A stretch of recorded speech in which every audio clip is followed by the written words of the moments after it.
there are quite different dogs have different types of mats, and some mats you can get out really easy. Some mats you're just going to have to cut out, and it's best to, if the mat isn't going to come out, is to cut the mat out, and then that way you've got rid of the problem. It's not stressing the dog out. So what happens if you don't get mats out? If you don't get mats out, what would happen if your dog has got a mat, and I'm trying to find one on Eddie, and normally he has loads, but I can't seem to find any today.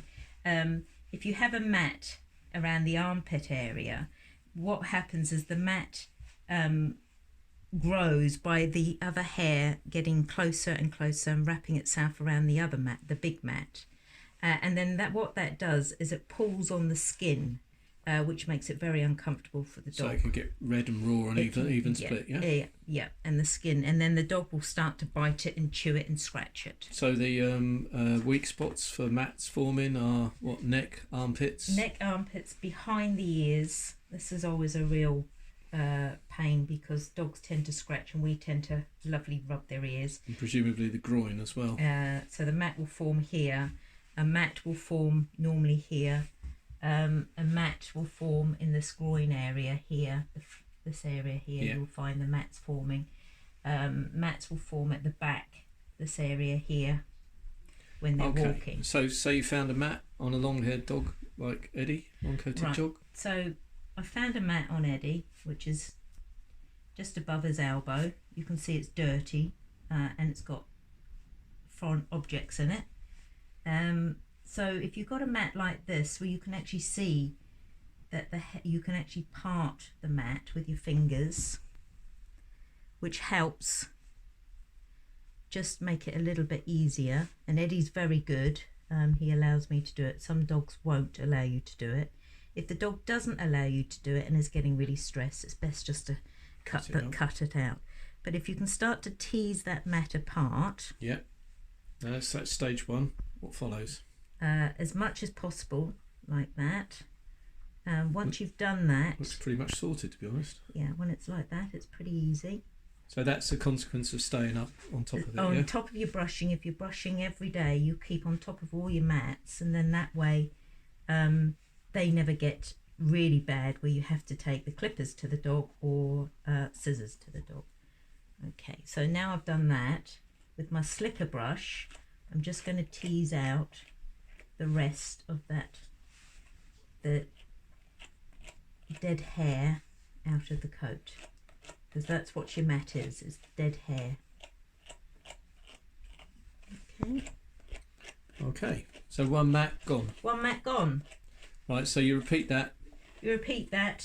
Any mats that you find, bearing in mind you need to pay attention to in between your dog's toes, if they're very hairy, that the mats aren't forming in between their toes. If they are, again, if the dog allows you, try and tease it out. If that not, presumably wouldn't be too bad to cut out there. Cut out, but be careful with cutting. Right, this is a mat here that is very difficult to tease out. As you can see, it's gone into quite a tight. And you brush him out every day? And I brush him out every day. But Eddie does like to lick his feet, so so that mat. And your hands. My hands. Thank you, Eddie. Lovely. That mat, again, Eddie's very happy. He likes me to play with his feet as well as I'm teasing the mat out. It is coming, but Eddie has said no, he's had enough. So with that mat, because it's quite a thick one, I would... Scissors, scalpel. Scalpel. I would. With your scissors, make sure your hand is covering his toes. Make sure that you've got none of his skin anywhere near the scissors. Make sure the mat is up and away, and take your scissors and just gently slice into it, Eddie. So you cut with the grain, as it were. You cut downwards. It's safest, but this mat actually, if I was out there, I would say cut it off. Just cut it off. And there it was, gone. That makes it a lot easier for your dog. Dead mat. Dead mat, gone. So brush your dog through before you put him in the bath. So now you might want to do it in 2 days. Different strokes, different folks. So Eddie's long-coated dog, so you use a slicker brush. But if it was a cockapoo, for example, what would you Again, use? with a cockapoo, a slicker brush. Right, okay. With What do Eddie, they cost? About 10, 12 quid Amazon? a good one, yes. You can get them for a lot cheaper, but you want a good quality one. With Eddie, because he's a long coat, like a long Lhasa or a Shih Tzu, you would, with Eddie. So I notice you're brushing up. I'm brushing up. Although the fur falls down, obviously. Yeah, I'm brushing unless up. he's connected to the mains. Because if you're brushing down, you miss quite a lot of the coat. So I brushed down, but if I lifted that bit up, I've missed all that section. So by going up, and it's a lot gentler on their Isn't that right, Eddie? front legs. Good boy. I can start with his feet and just brush up. So the same with your slicker brush. Eddie. Good boy. Brush up. Okay. And you can just take the tips of his toes and brush down. Okay, that actually looks cleaner already. Yeah. As well. By brushing also, you will brush the dirt out of the walking on the road or in the woods or anything. But as you can see, I'm just doing a section at a time. So if you decide to bath your dog and you brush first, maybe split it into 2 days, and that way it's not so stressful on you or the dog. So I'm using the comb just to make sure I haven't got any knots in there. Okay, so that's a paw done. Right, that's a poor, but a good job. Not a poor job. It's a poor job, but not a bad job. Right. All done. All done. So work your way all the way up the legs, bearing in mind of the knots under the armpits, the back of the leg as well, where the stop is, which is Eddie is now. What's the stop? The stop is this little little rubber bit there. Okay. Oh, that's right. the stop. Now the mats really like to form around there and down in this area. Because through long grass or wet grass that clumps together, and as it dries a mat sort of forms. So pay a particular area around that. If you need to get it cut, then cut the knot out. Okay. So he's got 4 legs.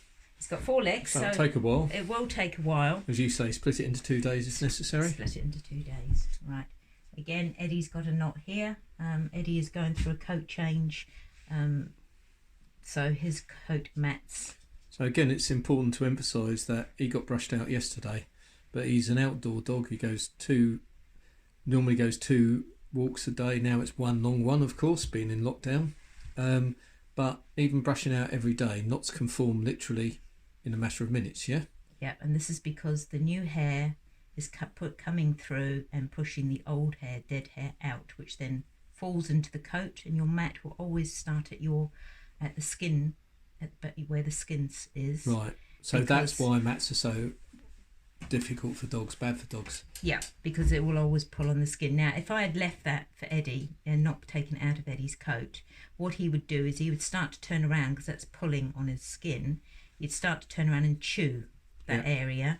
And then what happens is their saliva also then is a bit sticky, and that pulls some more of the hair into that mat, creating a really vicious circle. Clump. Chew, chew, chew. Bigger mat, until you all of a sudden your whole leg is matted. So. Right. So, do dogs show when they're in pain? No, they give you telltale signs. So, what should owners look for? Of lots of scratching, and they haven't got fleas. So if they're doing a lot of scratching and not a lot of nibbling, especially the cockapoos, where their mats, the tight curly coated cockapoos, where the mats sort of are more twisted, like corkscrew, because that is really tight when it does that type of knot, and that pulls. So the dog will be scratching or chewing that area. Yeah. And when you look at a coat and you look at it like that, you think, oh no, there's no problem there. It's not until you get down to the skin and you part the coat and see the skin that you will actually see where the knots are, and that's why you get them out. Okay, so next up is washing a dog. Before I do that, before I finish, really important. with ears, with the long coated breed, we tend to brush just like straight down without, just like that. Okay, dogs tend to mat right at the tip of the leathers. So a mat will form here. Right. Okay, so it's really, really important that you check, lift the ear up, check that you can. So that's the edge you need to look at Yeah. from underneath. Part the coat with a comb. You can comb through. Mats that form that close start to strangulate the ear, which then stops the blood flowing.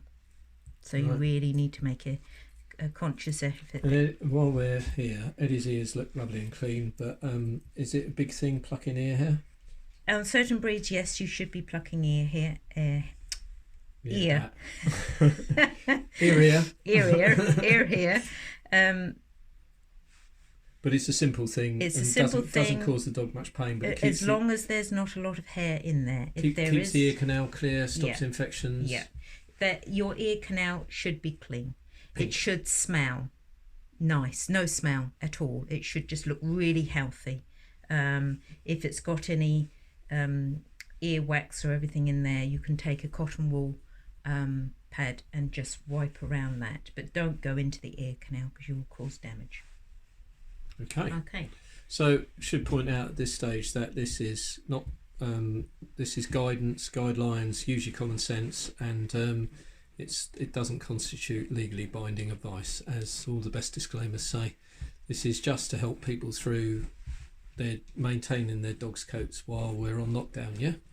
Yeah. Or afterwards, when if people want to take particular care of their dogs and not leave it all to the dog groomer, which they should be doing anyway.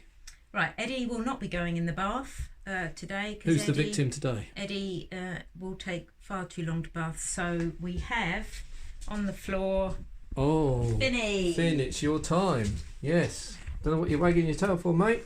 All okay. Good, good.